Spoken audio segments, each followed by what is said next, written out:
1. Were airships safer than airplanes, 1920 to 1940? Reality.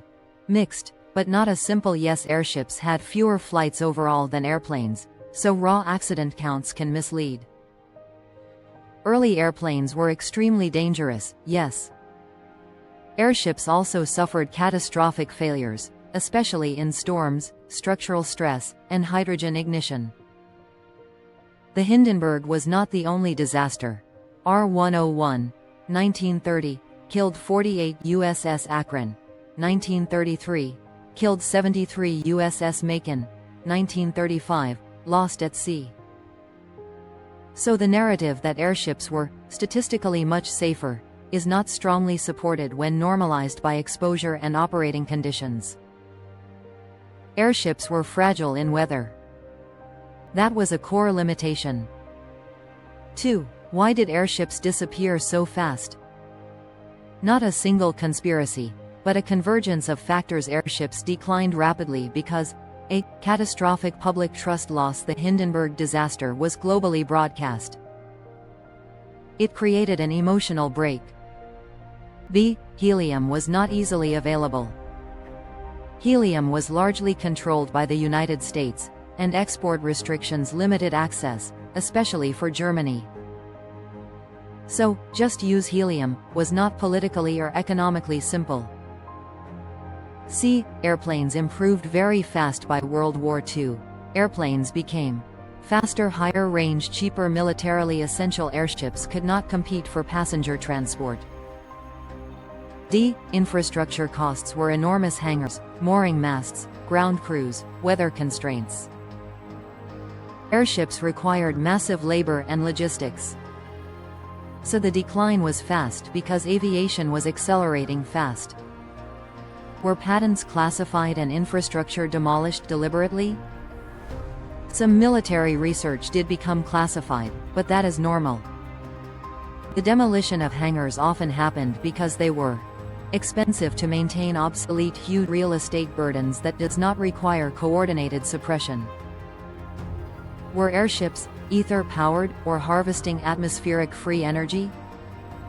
No credible engineering evidence. Airships were powered by gasoline or diesel internal combustion engines, propellers, buoyant lift from hydrogen or helium. No operational ether propulsion system has ever been demonstrated or documented in credible archives.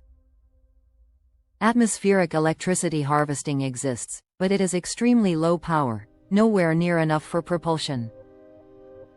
So this part is speculative mythology, not engineering history. Did airships fly low to observe hidden geometric patterns? Airships did fly lower than airplanes sometimes, but the purpose was navigation and sightseeing. Aerial photography was common in both aircraft and balloons. Nothing about airships uniquely enabled seeing Tartarian grids. The geometric patterns seen today are often agricultural field systems, Roman roads, canal grids, planned industrial towns, archaeology sites, not proof of a vanished global civilization. The giant furniture claim. Tables too high, seats too big. This is a fascinating one, but historically, it has mundane explanations. Airship interiors often had elevated floors over gas cells and structure, bulky framing constraints, furniture designed for stability, not ergonomics, aesthetic luxury, styling, camera perspective distortion in photos. Also, people in the early 1900s were generally shorter than today, so giant furniture would be even more obvious. Yet there is no serious documentation of airships built for 8 to 9 foot passengers. No passenger manifests, crew records, or design specs suggest giant operators, so the giant hypothesis is not supported. Were airships inherited from a Tartarian era? Historically, no evidence. We have extremely detailed records for Zeppelin construction, engineering drawings, factory logs, material sourcing, test flights, patent, military procurement. Airships were among the most documented technologies of their era. They were not archaeological artifacts reused from a forgotten civilization. What is actually true and very interesting now here is the gold. Airships were a real alternate path not taken. They represent a fork in technology. Slow, graceful, Low energy travel, high comfort, long endurance. Modern interest is returning because of cargo airships, surveillance platforms, climate-friendly transport. Disaster relief airships could be revived with modern tech, modern upgrades. Carbon fiber structures, solar skins, battery electric propulsion, hydrogen fuel cells. Not hydrogen lift, autonomous control systems, helium recycling. This is real engineering, not myth.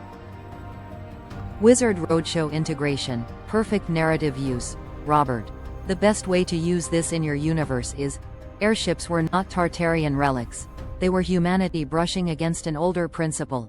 Lighter than air, stewardship travel, quiet observation, slow infrastructure, cities seen as living systems. The Suppression was not a cabal. It was modernity choosing speed and war over grace. That is a powerful theme. Practical next step. A real research project if you want to turn this into something credible. Project. Neo-Zeppelin prototype study, helium lift, solar electric propulsion, endurance cargo platform, disaster relief deployment, atmospheric sensing. We can write a full white paper, design schematics, investor pitch. Wizard Roadshow episode, prototype, budget, bottom line, verdict. Airships were real and remarkable. Their decline is explainable historically. Ether, free energy claims are not supported. Giant furniture claims are not supported. Airships are worth reviving with modern tech. The story is better as lost pathway than lost empire.